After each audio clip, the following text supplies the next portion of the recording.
Okay, boys and girls, this is lesson 2 of Piggybook. And today I'm going to read a lot more quickly because I'm not paying as much attention to the pictures today and the hidden meanings as the words. And one of the things we're going to talk about first is verbs. I want you to take a second to think about and remember what a verb is.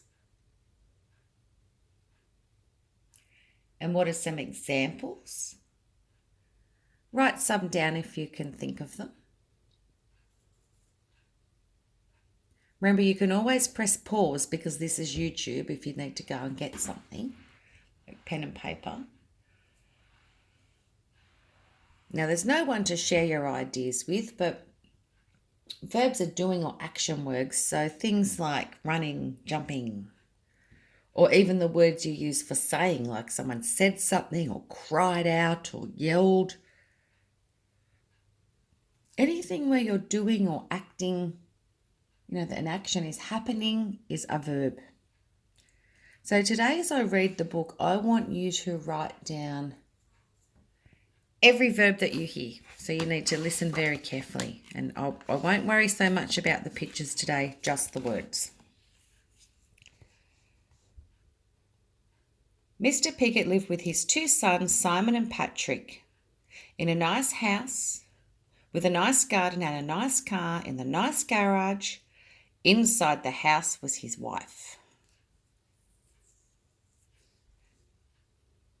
Lived is actually a verb, and so is was. It's a bit of a tricky one, but it is.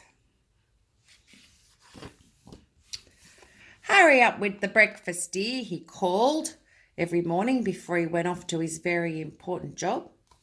That's one of those ones I was talking about that you might use instead of the word said. Hurry up with the breakfast, Mum, Simon and Patrick called before they went off to their very important school. After they left the house, think about what the action there might be. Mrs. Piggott washed all the breakfast things. What's she doing? She's washing, so washing is the verb. I'm going to stop giving you hints and make sure you listen, but I'll give you a few to start with. Made all the beds. So what's she doing? Making beds. Made all the beds. Vacuumed all the carpets. And then she went to work. Hurry up with the meal, Mum, the boys called every evening when they came home from their very important school. Hurry up with the meal, old girl, Mr. Piggott called every evening when he came home from his very important job. As soon as they had eaten, Mrs. Piggott washed the dishes, washed the clothes, did the ironing, and then she cooked some more.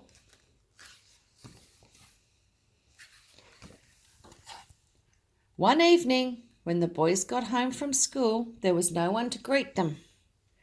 Where's Mum? Demanded Mr. Piggott when he got home from work. Remember, we're just looking at the words today and you're listening for verbs. She was nowhere to be found. On the mantelpiece was an envelope. Mr. Piggott opened it. Inside was a piece of paper.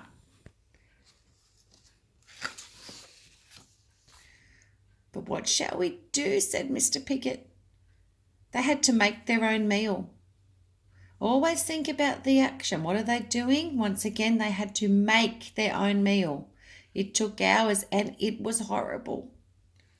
Next morning, they had to make their own breakfast. It took hours and it was horrible.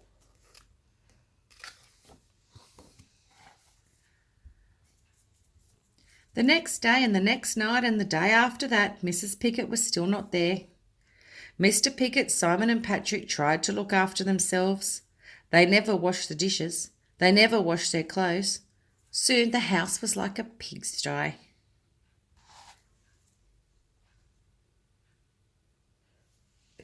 Oh, excuse me, I've got the sneezes. When is Mum coming home? The boys squealed after another horrible meal. That's one of those words that you use instead of said too, squealed. Pigs squeal, don't they? How should I know? Mr. Piggott grunted. They all became more and more grumpy. One night there was nothing in the house for them to cook. We'll just have to root around and find some scraps, snorted Mr. Piglet. That's what pigs do. They root around. They root around the bottom of their pig pen. That's a verb. And just then, Mrs. Piglet walked in. Please come back, they snuffled. Another word instead of said. So Mrs. Piglet stayed. Mr. Piglet washed the dishes. Patrick and Simon made the beds. Mr. Piglet did the ironing. And they all helped with the cooking and they enjoyed it. Mum was happy too. Was happy. We call that a verb group because you really need the two of them together for it to make sense. She mended the car. Mended. Okay. We always think about why authors choose to do what they did, and hopefully some of you picked up on these verbs, and these are the ones I really want you to look at. Please come back, they snuffled. Snuffling. That's sort of like a bit of a sniffing sort of noise somebody might make, I guess. And that sounds like something maybe a pig might do. I'm not sure, but maybe they do. I think he's chosen his words very, very carefully. And like I mentioned before, they're rooting around looking for scraps.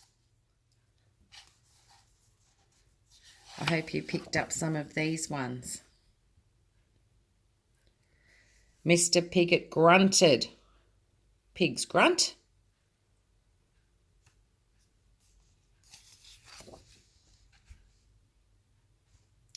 So what I want you to do now, boys and girls, is choose 2 or 3 of the more interesting verbs, not the ones we use every day like said and things like that, things like grunted and squealed when they squealed for something. And if you could take a page and you can draw an illustration of that verb, and so that if people didn't know what you meant, they would be able to understand it. You can explain what it means and draw a picture, and then you might like to write a sentence using that verb that you found. So that's not a very long lesson today, but I hope you put some detail into that picture, and that is lesson 2 of Piggybook. Okay, bye-bye.